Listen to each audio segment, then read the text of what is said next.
Nagari, Yamuna Tiravanachari, Jaya Radha Madhava, Kunja Bihari, Gopi Janavalabha, Girivardhari, Yashoda Nandana, Braja Janaranjana, Yashoda Nandana, Braja Janaranjana, Yamuna Tiravanachari, Yamuna Tiravanachari.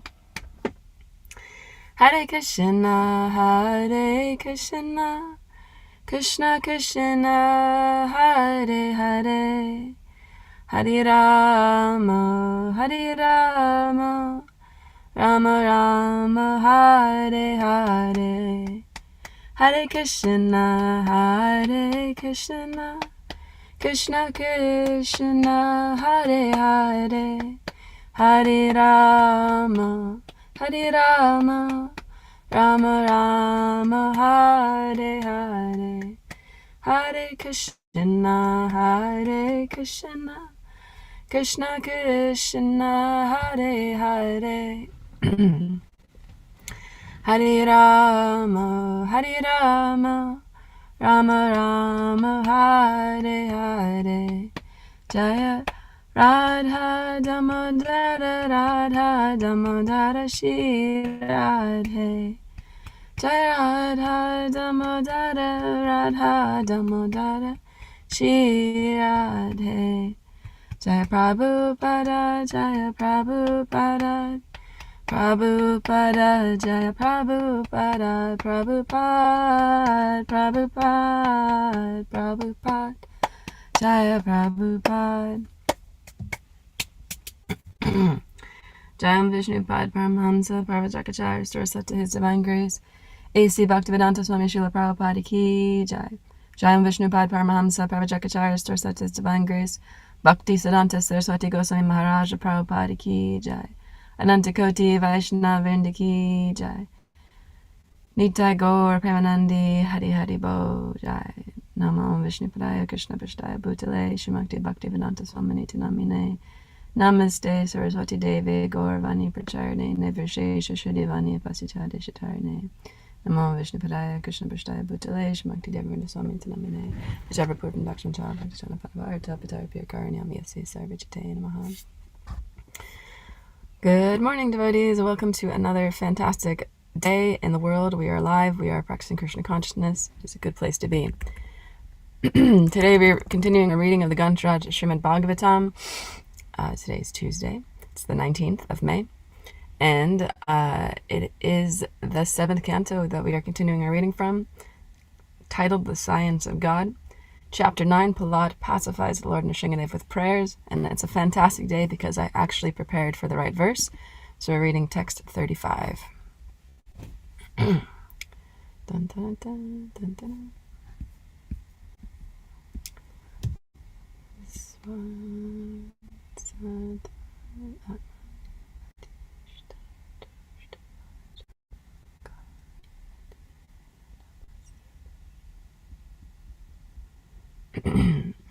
Taraka Prabhu, is this the same meter of the Brahma Samhita? It sure is. The entire chapter is. Okay, just no. I need to get before I try. Okay. Text 35. Satvav atma yonir ati vishmi Svatvam atma yoni atvishmita smita ashroti bhajam kalena tirva tapasa parishuddha bhava tvavam atmani shabhavi gandham ivatishukshmam bhutendriya shamayam vitatam dadarsha satvav Sattva Atma Yoni Ati Mishmita Ashritobjam Kalena Tirva Tapasa Parishudha Pavha Tvam Atmanisha Bhuvi Gandama Ivati Shukashmam Bhutendriya Shayamai Vitam Dadashra Svatvam Atma Yonir Ativishmita Ashrito Jam Kalena Tirva Tapasa Parishudha Pavaha Tvav Atmanisha Bhuvi Gandama Ivati Shukmanam Bhutendriya Shamayam Vitam Dadarsha. Krishna. Anyone like to chant the verse? Sattvatma yonir ativishmita ashritobhyam kalena tivra tapasa parishura bhavaha tvam atmanisha bhuvigandham ivati sukshmam bhutenjuriyasha yamaye vitatam dadarsha.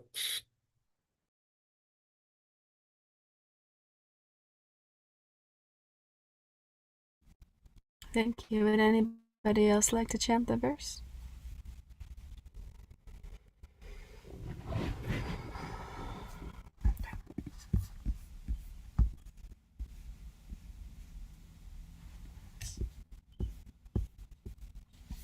Okay.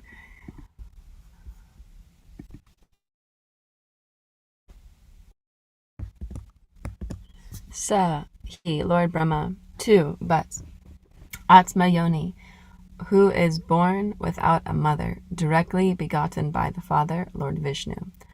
Ati Vishmataha, very much surprised, not finding the source of his birth.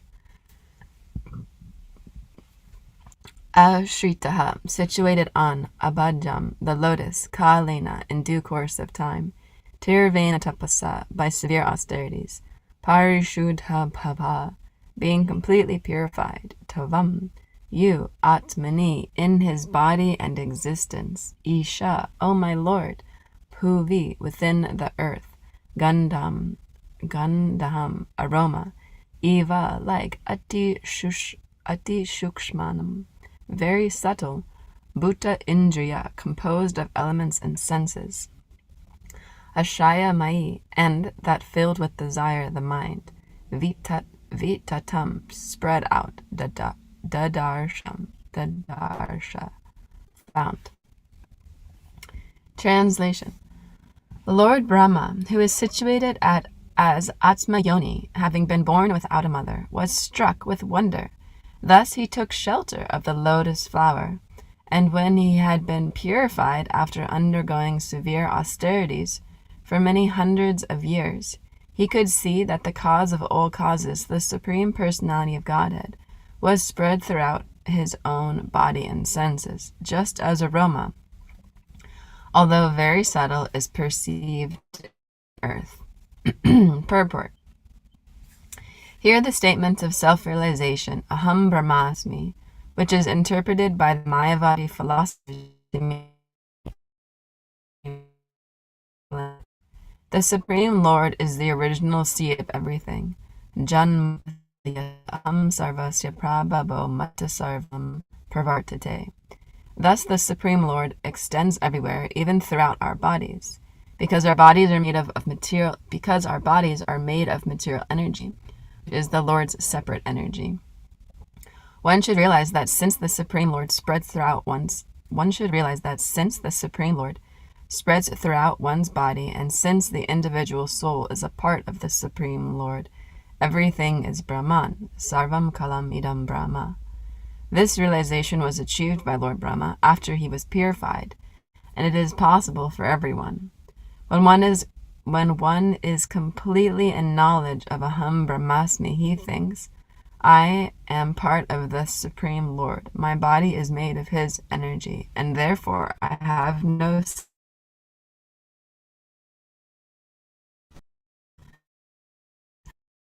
completely in knowledge of Aham Brahmasmi, he thinks, I am part of the Supreme Lord. My body is made of his material energy, and therefore I have no separate existence. Yet although the Supreme Lord is spread everywhere, he is different from me. This is the philosophy of Achinta Bheda Bheda Tattva. An example given in this regard is that of aroma within the earth. The earth is there. In the earth there are aromas and colors, but one cannot see them. They appear with different colors and aromas, which they have certainly gathered from the earth, although in the earth we cannot see them. Similarly, the Supreme Lord, by his different energies, spreads throughout one's body and soul, although we cannot see him. An intelligent man, however, can see the Supreme Lord existing everywhere. Anandantara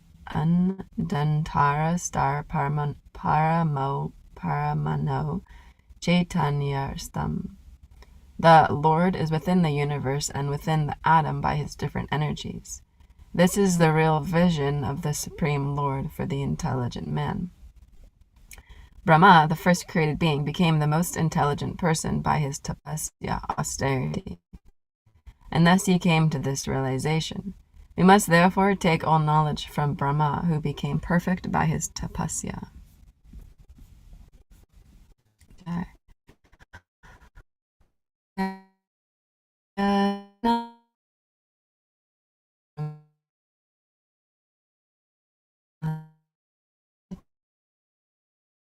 Apitam yena bhutale swayam rupa gadmayam dananti swapadantikam. Jai Shri Krishna Prabhu Nityananda Shri Advaita Gadadhara Srivasari Gaur Bhaktivinoda. Hare Krishna Krishna Krishna Hare Hare, Hare Rama Rama Rama Hare Hare. Vanchakalpa Tarubhya Kripa Sindhu Bhyevatam Patitanam Pavadebhyo Vaishnavebhyo Namo Namaha. Hare Krishna.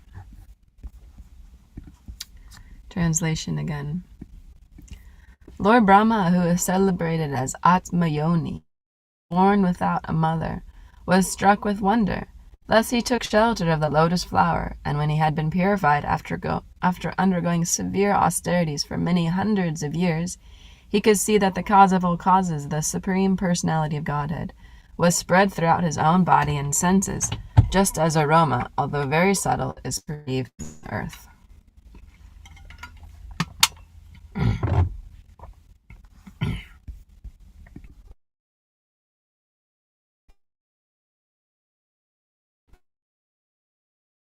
I thought I'd speak a little bit about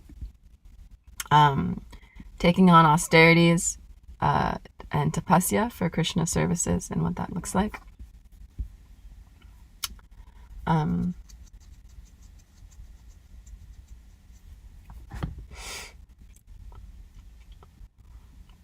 So this word tapasya means voluntarily taking on like austerities for Krishna's pleasure. So let's see, I've got some notes here.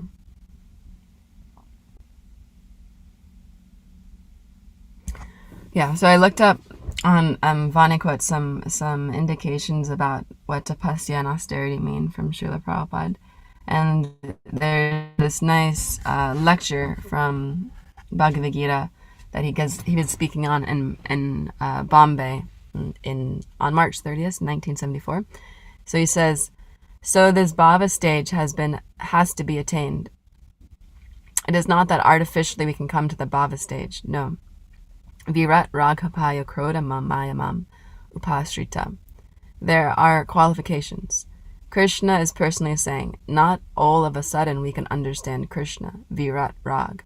The first qualification is to be detached from, Our present qualification is we are too much attached to this material sense enjoyment.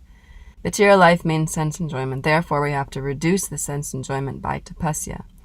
Tapasya. Sense enjoyment is not controlled all of a sudden. Tapasya brahmachari tyaga sochena. Niyamane. Bhagavatam 6.1.13. These are the stages take the devotional service that is easy to follow. Tapasa brahmachari. So there's this very famous verse. It's like this brahmachari verse from the 6th canto. Right as you enter into the pastimes of Ajmil, this verse is described. It's actually very nice. We can read a little bit from it. It talks about tapasya, austerity. I'll just pull it up.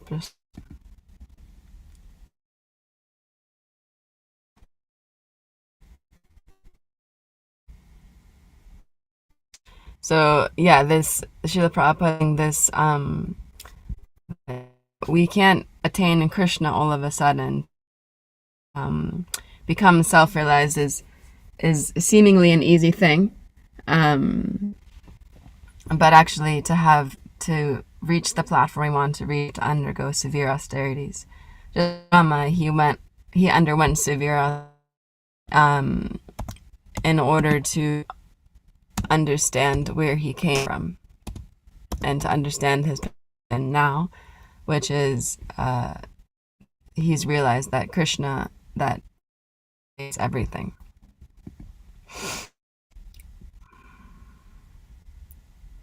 So I'll just pull up this verse and we can read from it. Nice. This is 6.1.13. Translation. To concentrate the mind, one must observe a life of celibacy and not fall down. One must undergo the austerity of voluntarily giving up sense enjoyment. One must then control the mind and senses, give charity, be truthful, clean, and non-violent. Follow the regulative principles and regularly chant the holy name of the Lord. Thus a sober and faithful person who knows the religious principles is temporarily purified of all sins performed within his body, words, and mind. These sins are like the dried leaves of creepers beneath bamboo trees, which may be burned by fire, although their roots remain to grow, again at first opportunity. And then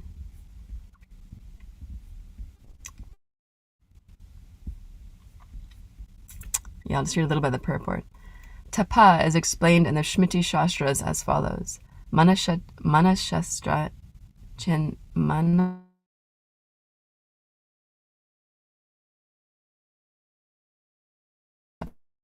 complete control of the mind and senses and their complete concentration on one kind of activity is called tapa. So there's a nice definition of tapasya. Complete control of the mind and senses, complete control of the mind and senses and their complete concentration on one kind of activity is called tapaha. Our Krishna consciousness movement is teaching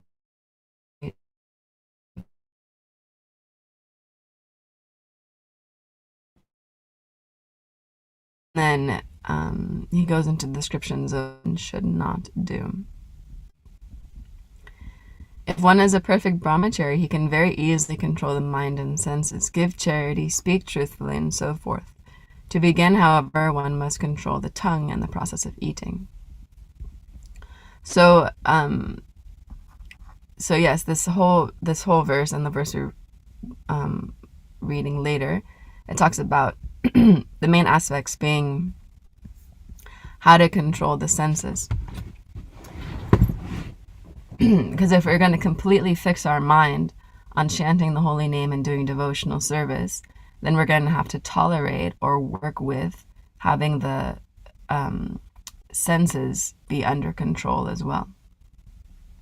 Because if our senses are not under control, then there's no way that we can actually practice Krishna consciousness properly. Just like if you've ever had the experience of taking like 3 or 4 young children to the zoo or to a store or to like a toy store, and your desire is that they just walk peacefully through the store, you get what you need to get, and then you check out and you leave. But the reality is that you take like 3 kids into a grocery store and their senses are completely out of control most of the time. And they'll just be like running here, running there, getting this, getting that, screaming, someone's throwing a tantrum. So those are like our senses if we don't control them. They just go crazy, and then we're trying to peacefully get what we need to get and leave, or peacefully sit down and chant the holy name, but the senses are so disturbed that it makes it impossible to do it peacefully. So we have to learn how to tolerate the senses. And I've been studying a little bit of the Upadeshamrita, nectar of instruction, and it's really been really nectar. I've just been reading the first verse a couple of times to try and really understand it, because there's so much in the first verse, first text, that you can just keep reading over and over and over again. But it's actually all about this austerity, or this tapasya, having to learn how to tolerate and control all the different urges of the body. Vacho vegam manasa kroda vegam jiva vegam udarapasta vegam ita vegam yovishahishtadira sarvam apinam prativinam sashit. A person who can tolerate the urge to speak, the mind's demands, the actions of angers and the tongue, and the urges of the tongue, belly, and genitals, is qualified to be disciples all over the world. So you can see it's actually quite an elite thing to be able to tolerate the urges of these three aspects of the body. And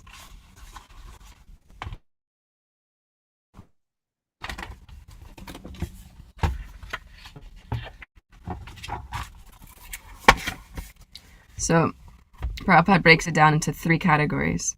There's the urge to speak, the urges or demands of the mind, and the demands of the body. So each of these three are like the define our material identification. We have these three categories that we slide into, that we have the different urges that are hard to control.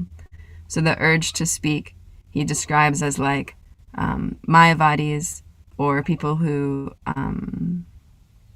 are attached to like the Karmakandi philosophies, or like to enjoy life without restriction, and they just talk about it all the time. Or like the volumes of useless literature, like the library has so much like useless literature. I go to our library often because it has free internet and because it's got a lot of AC. And yeah, there's just like aisles and aisles of just like useless things that totally morph the mind into having desires you didn't have before. So this is like useless literature. And he describes this as people who can't control the urge to speak. They write books about things like endless like love stories, or like they just want to talk about stuff. They'll research a bunch of stuff and write a bunch of books about, you know, how things were created, which is good. Like history is good for a sense if it helps us in our understand how the world works. But there's also so much there that's useless. And then how we can perfect it is we can divert our talking to Krishna. We should use our speaking power for self-realization. So even if we like the useless books that are in the libraries or the bookstores or wherever, if you can use that literature for enhancing a Krishna consciousness, then that's great. Then you actually are purifying that whole person's existence just by using what they wrote in Krishna's service. So yeah, like this is good, but we don't want to unnecessarily speak or talk uselessly. We want to try and make all of our conversations related to Krishna somehow. And then he also talks about the urges or demands of the mind. So he describes this as that they have two different categories. So there's anhiroda priti, which is described as unrestricted attachment, and then a category called viroda yukta,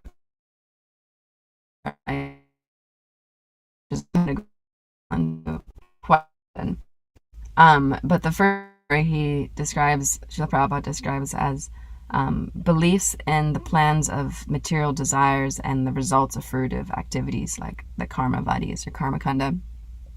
So like having belief that there will be a sense, there will be enjoyment from these activities that I'm going to do. Like if I plan this whole trip for myself and I'm planning the enjoyment and I'm like, it's going to be great, it's going to be awesome, it's going to be like this and like this and like this and so nice. This is anirodha priti, so unrestricted attachment to the ways that things are going to work out.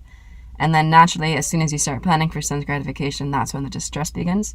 So then there's also virodha yukta krodha, which is the frustration that arises from that not working out, which is natural. Like you plan a vacation for yourself, you go there, everything's great, and then it's like monsoon season and everything's ruined. It doesn't work out properly. Yeah, like my dad recently went on a trip to somewhere, I can't remember exactly, I think it must have been Costa Rica, with one of his like good old pals. And they were going there to do something, and it was quite an expensive diving trip, and then it got canceled, and he was like, oh, it's just a waste of money. So like there's this anger that and frustration that arises from not being able to fulfill everything at the same time.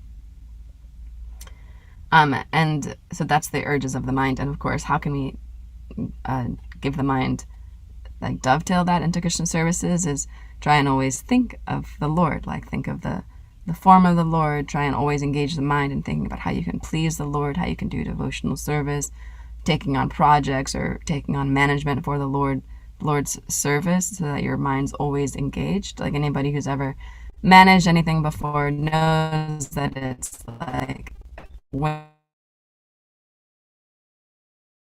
even if it is, it's like your mind can be fully like worked in how to make everything work. Like there's this huge retreat happening at Gita Nagari this weekend, so I'm sure the management team who's organizing this or anyone who has anything to do with this is thinking, okay, how is this going to work? How can I do this? How can I do that? So that's all for Krishna service, which means we're using our mind's energy in the service of the Lord. And then there's the demands of the body. So Srila Prabhupada breaks this down into 3. There's the tongue, the belly, and the genitals.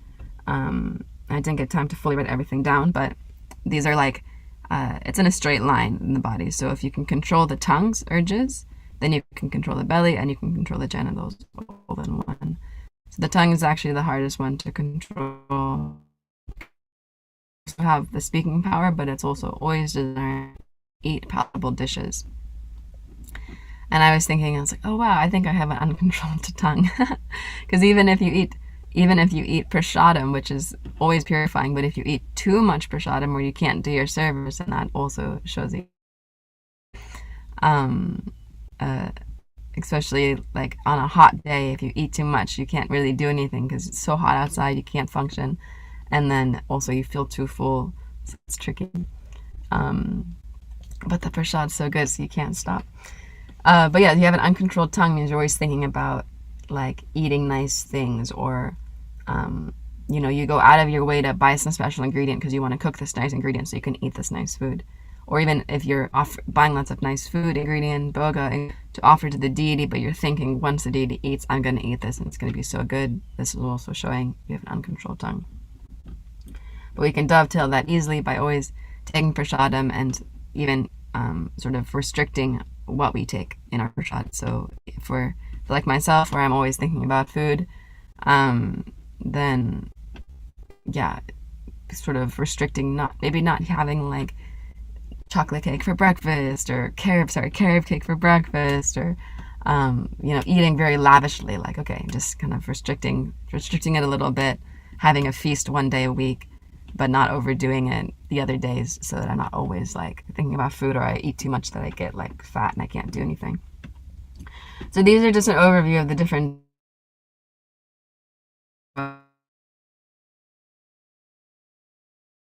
and deal with, so that we can actually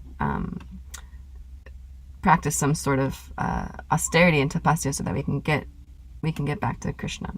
And these, of course, are all things to tolerate, because we all have them, or at least I have them. Edges of the senses, or to speak things that are useless. The mind is very disturbed. The body has constant issues. And it's not like it gets better as we get older. Actually, most of the time it gets worse. And you you have unlimited things to speak about, but you don't have anybody there to tell them to. So as soon as you meet somebody, you can just speak unnecessarily for such a long time. You can't remember things, so your mind fades as you get older. So the things that you used to remember, you can't remember anymore, and you're constantly forgetting things, but then you're rethinking about them. So sometimes you'll think about the same situation like 15 times, but you haven't remembered that you thought about it.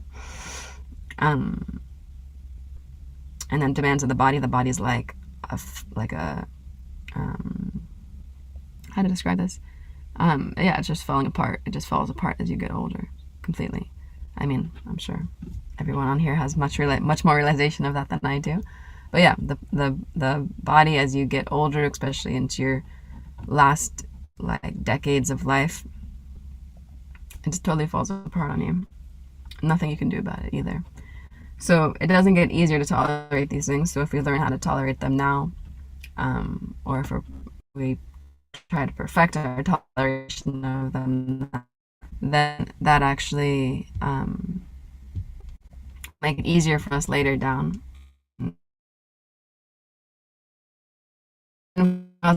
Things, there's also the different sufferings of life, the what is it called? Adhyatmika, the suffering there's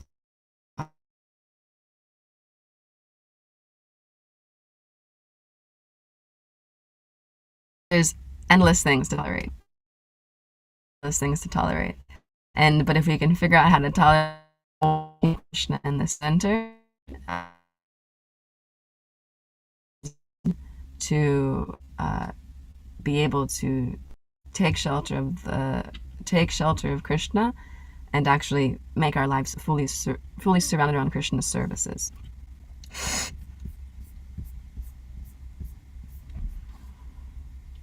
So let me see what else I wanted to say.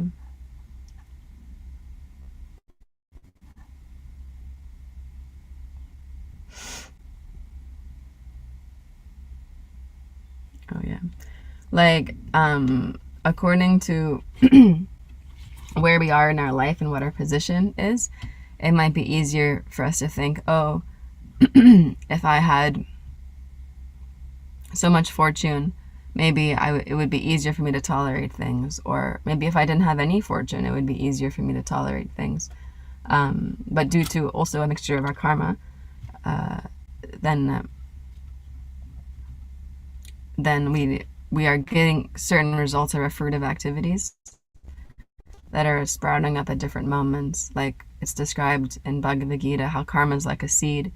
You plant it in the ground, and sometimes it might grow right away, sometimes it might take years to grow, sometimes it might take lifetimes, but that seed will eventually sprout. So we're getting the results of activity from this life, from previous lives, and we're also planting seeds for our next life.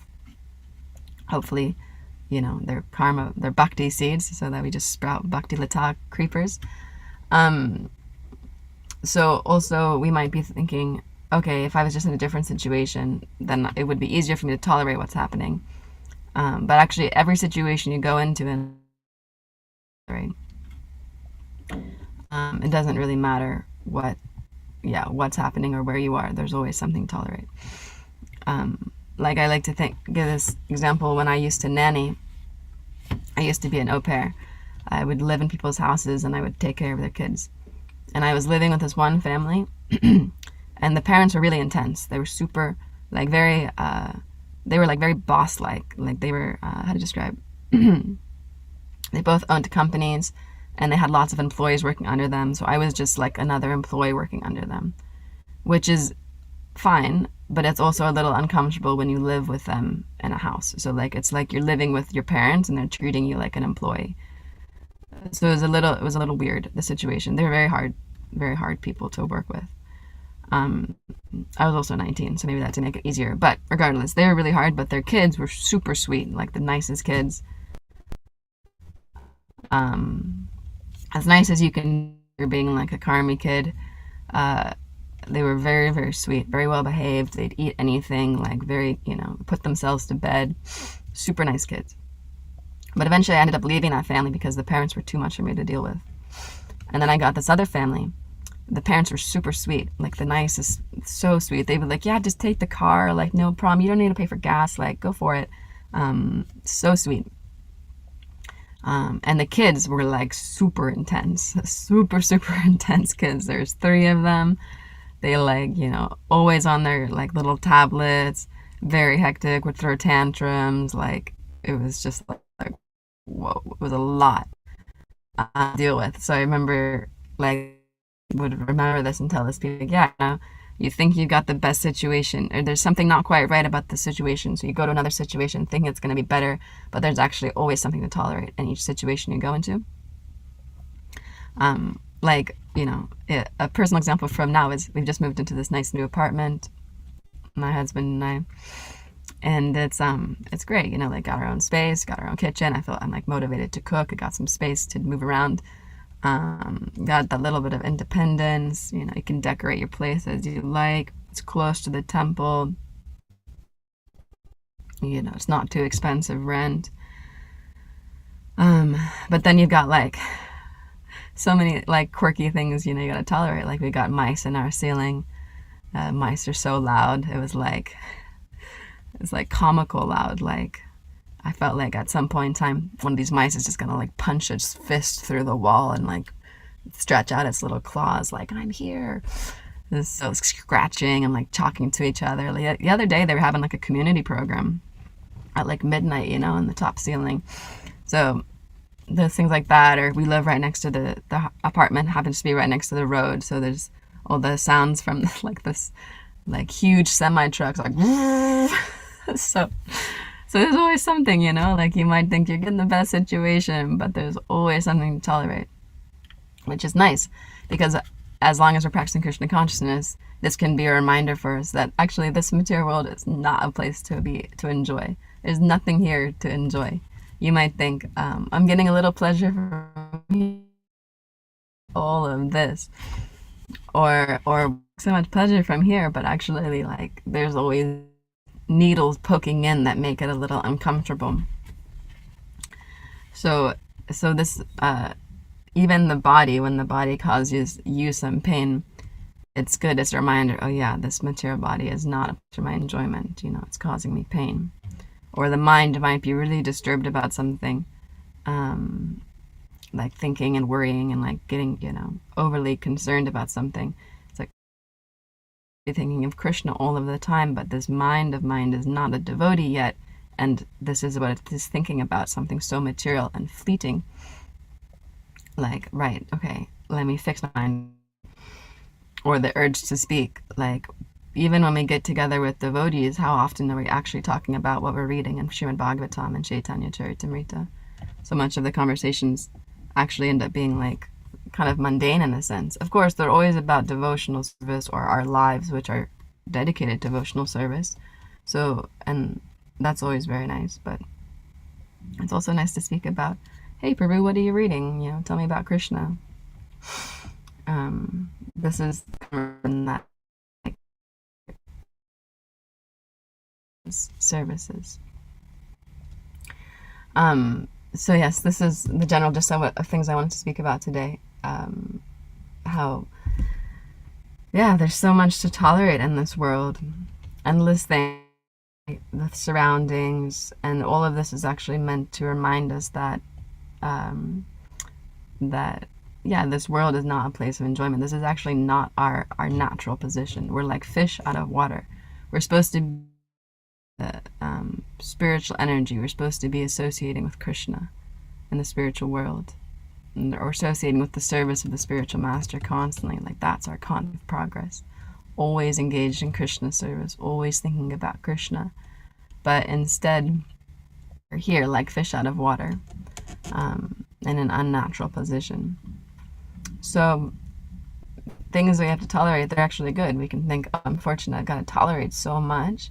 But all of this toleration is helping me remember that actually, what is my real position? What am I meant to be doing?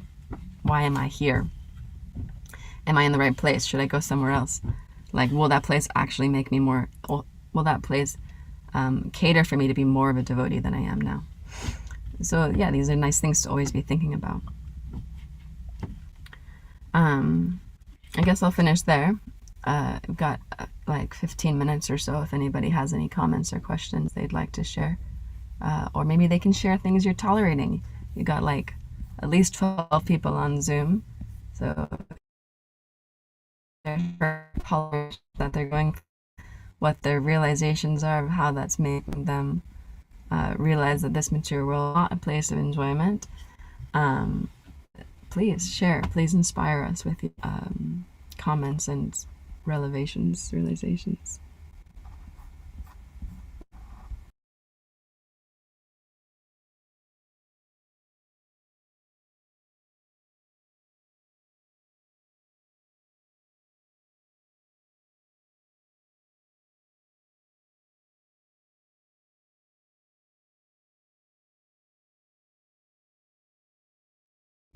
Or if you have any corrections are also great too.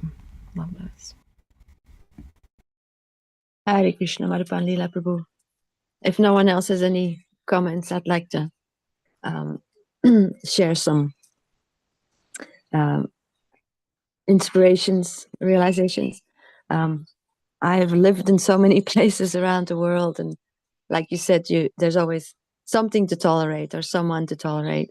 You may be, in a place where the weather's always good, but then there's other things, there's bugs, or there's, other things that you need to tolerate. And like in Mayapur,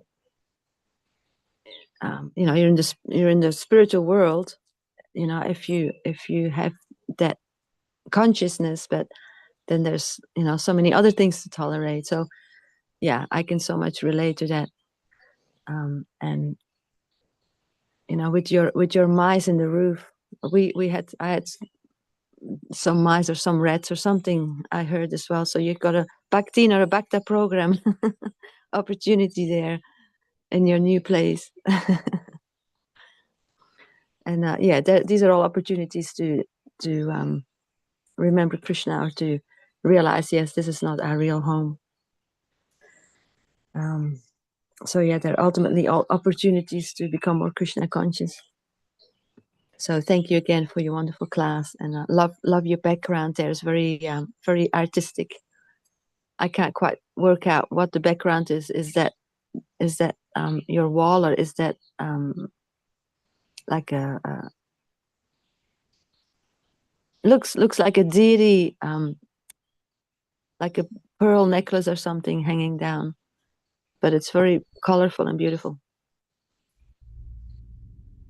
It's Lord Damodar's lotus feet, dressed by Divyananda. Oh wow, a picture of like close up. Really, that's gorgeous. I wondered what it was. So it's a enlarged picture, obviously, huh? That's beautiful. Yes, when Divya these close-up photos of Damodar, and I like this one because these beads are very blue, and the red goes really nicely together. So, it's gorgeous. Very nice. And the backdrop of.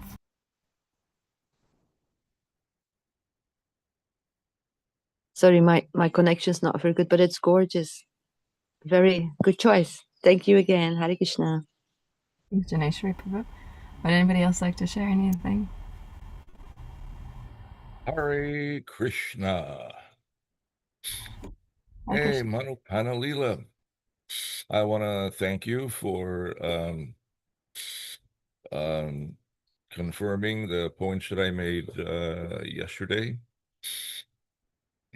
You provided perfect authoritative support for my comments, which I did not have the time to contribute. Thank you for that. Yes, it is in the immortal words of the father of Rosanna Dana, it's always something. That's the nature of the material world. It's always something, and it's inescapable. It doesn't matter how much we try to adjust things. There's always going to be sand in the sweet rice. There's always going to be some kind of problem because the material world is engineered that way. It's intentional. It's by design. There is no perfection in the material world. Even the demigods, the residents of higher planetary systems where the standard of living is very, very high, they don't have mice in the ceiling, but they have other issues. There's always something. Even the demigods are, although they have a very long duration of life, they are constantly at war with the demons, and sometimes they are killed in battles. Their post is sometimes threatened by powerful yogis or demons. All kinds of things happen. They are not free of anxiety. There's all kinds of issues. Sometimes a particular demigod will have his wife stolen by some other demigod. Sometimes his wife gets pregnant by somebody else. I mean, there's all kinds of crazy things going on in the upper planetary system. So it doesn't matter where you go, from the highest planet in the material world to the lowest, all are places of misery wherein repeated birth and death take place. Unavoidable. It's always something. The solution, of course, is we have to get out. It's the only reasonable course of action. We're in a situation that is precarious. It's very bad. It's like you're in a house and the house is on fire. The only reasonable course of action is to get out. We have a precarious situation that is beyond our control. The only solution is to get out. To get out, we have to accept the process, which is a gradual process of going through steps sequentially. It begins with Shraddha, a little faith. We have from the Madhya Leela of Chaitanya Charitamrita in the 23rd chapter. Srila Prabhupada quotes all the time. Very important to know this subject matter. Text 14 and 15. Adao Shraddha tata sadhu sangota bhajana kriya tato nartan vritti syat tato nishta ruchi tataha asaktis tato babast tata prema vyudanchati sadhan kanam ayam premna pradurбhave bhavet kramaha. In the beginning, there must be faith. Then one becomes interested in associating with devotees.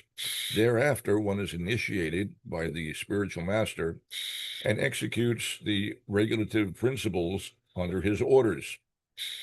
Thus, one is freed from all unwanted habits and becomes firmly fixed, becomes firmly fixed in devotional service.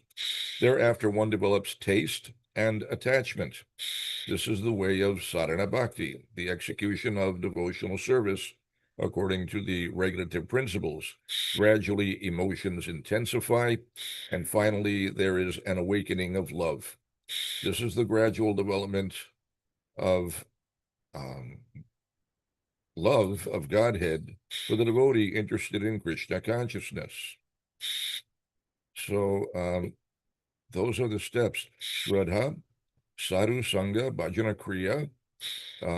Under the direction of the spiritual master, one executes devotional service, following all the various rules and regulations. You have to know what the rules and regulations are, and you have to actually follow them. If you follow them strictly, you make rapid advancement, and if you're neglectful, then your progress is stymied or maybe very slow. So Shraddha, Sadhu Sangha, Bhajana Kriya, Anartha Nivritti, by following the regulative principles, all the rules and regulations under the direction of the spiritual master, then gradually all of the unwanted habits diminish.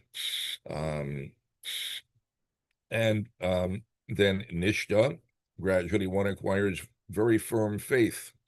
One becomes steady. That steadiness is critical. We have to come to the stage of Nishta, or we can't really progress. You have to become steady in devotional service. If you're not steady, and you want to approach Krishna, um, it's not so easy to approach Krishna directly, and you have to be qualified. Krishna is surrounded by the topmost devotees. They will allow only the most qualified individuals to approach Krishna.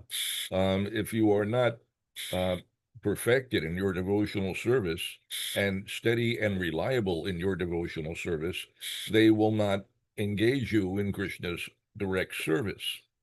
You have to be a steady, consistent servant that can be relied upon. So Nishta is firm faith, but it's also steadiness in the execution of devotional service. And then comes ruchi, one acquires a taste.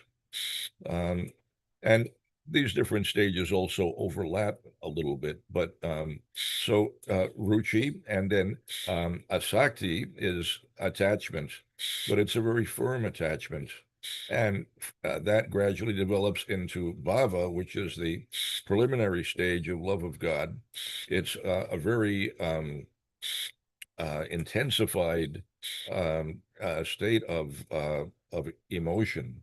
And then ultimately and finally, one arrives at the stage of Krishna Prema, actual love of God, and that's the ticket for going back home. If sometimes Srila Prabhupada says the goal is to go back home, but to go back home, you have to attain Krishna Prema. And so sometimes he also will say that the goal is Krishna Prema. Because if you achieve Krishna Prema, then the goal of going back home is already achieved. If you have Krishna Prema, you've already acquired Krishna. There's nothing more to be achieved. Krishna Prema is the topmost goal, and that's the qualification for going back home. So stages, steps, we have to go through those steps. We have to know what they are and what they entail, and execute the proper duties at every stage. And it's all nicely explained for us by Srila Prabhupada in his books, so that we don't have to be confused or speculate about it.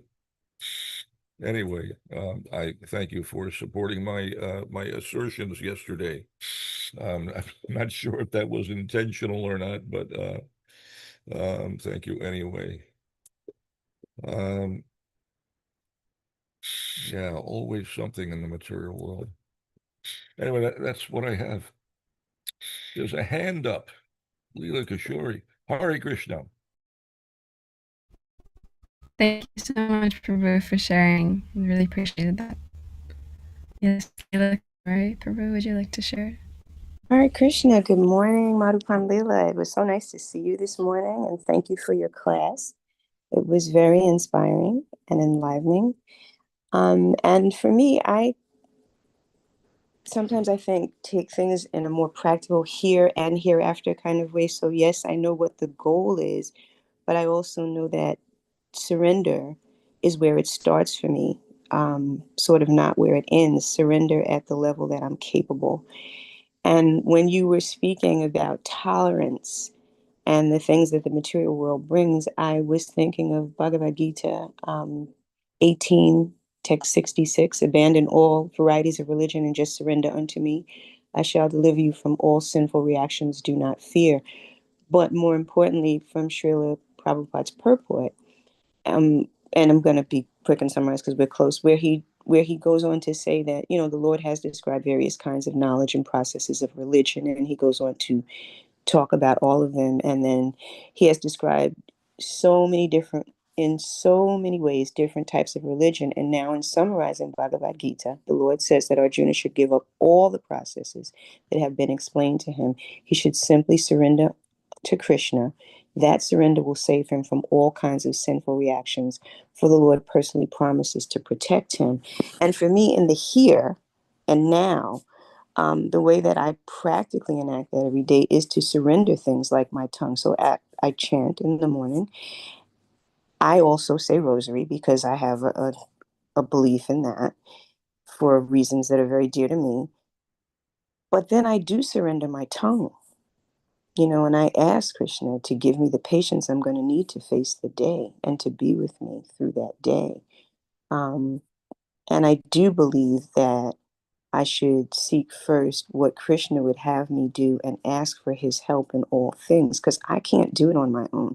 So when you were talking about the little children, I was smiling because I'm a mom and had a point when there were a bunch of personalities around. And when I often had to just say, Lord, give me the patience, include me in your patience. These are people you've given into my care.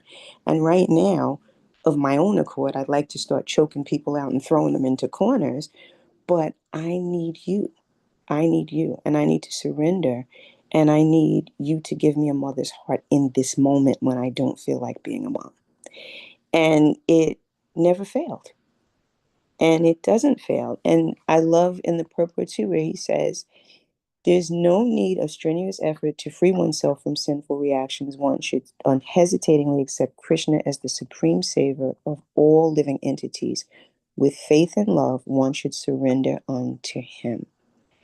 And so for me, it starts and ends with that, with just always trying to stay in a state of surrender to the Lord and believing that he will then order my steps. And that's from you know, Christian Sastra, that I should always surrender and trust the Lord beyond my own understanding, and he will order my steps. So for me, that's what I got, is that always think of Krishna, always offer myself to Krishna. And one of the prayers that I say in the morning after all of my rounds, it begins with, free me of the bondage of self. Get me out of my own way, Lord, so that I can do your will more properly.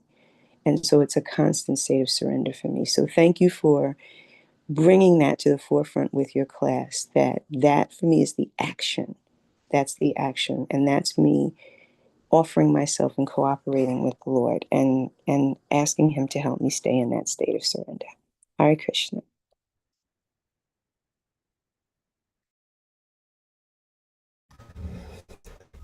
Hare Krishna, thank you so much, Leila Kishore. I was just thinking all of my class was like theory, but you really just took it and made it so practical and brought it into real life.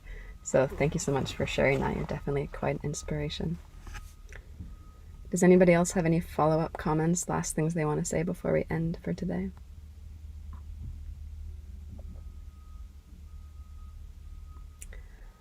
All right. Thank you everyone for attending this Bhagavatam class for today. We'll see you in the next class. Gansharad Srimad Bhagavatam Ki Jai, Srila Prabhupada